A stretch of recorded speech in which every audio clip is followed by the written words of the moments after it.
Hi all, so welcome to my channel and I'm going to start something really interesting today, that is sequel Candy series. So let's get started with it.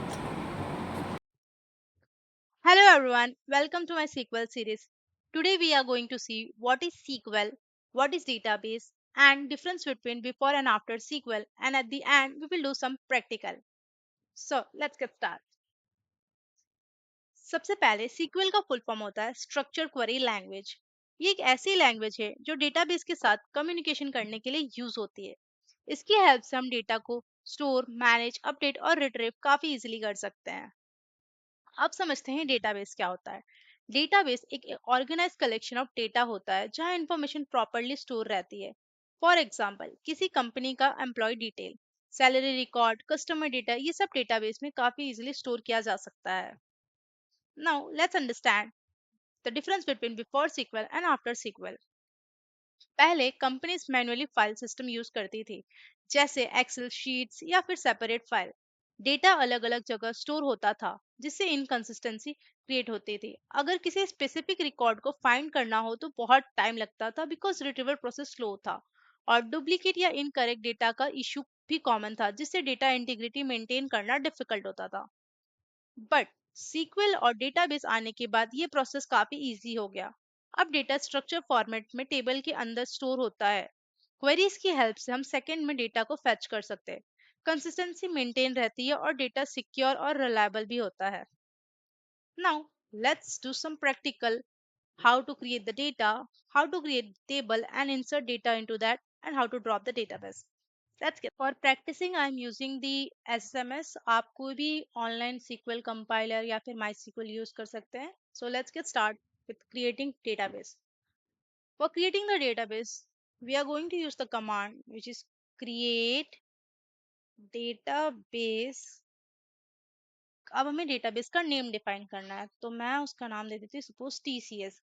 तो कोई भी database बनाने के लिए आप जो command use करोगे वो है create database and the name of the database. Okay, जो आप भी देना चाहोगे, जो कुछ भी, and select it and execute. So as you can see command completed successfully, मेरा डेटाबेस बन चुका है। अब इस डेटाबेस को यूज कैसे करते हैं, उसके लिए जो कमांड है it is use and give the name of the database, that's it. Use TCS select this execute. As you can see command completed successfully. अब डेटाबेस तो बन चुका है, इसके अंदर हम क्रिएट करेंगे table. So for that create table. अब हमें टेबल का नाम देना है एम्प्लॉयज। अब टेबल्स, हर टेबल में फील्ड्स तो होते हैं, अब हमें उसमें फील्ड देनी है। ओके, तो आईडी दे देते हैं एम्प्लॉय की, जो कि मेरा इंटीजर डेटा टाइप में होता है। अब डेटा टाइप क्या होता है वो मैं आपको नेक्स्ट लेक्चर में बताऊंगी। सो आईडी मेरा न्यूमेरिकल वैल्यू होगा, तो इंटीजर मैंने उसको डेटा टाइप दे दिया।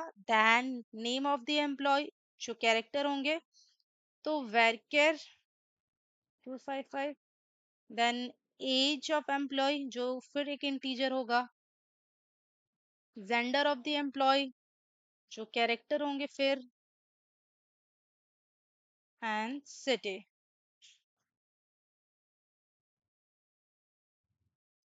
ओके, ये मेरा टेबल क्रिएट हो चुका है। Select this and execute, command completed successfully. तो टेबल मेरा क्रिएट हो चुका है।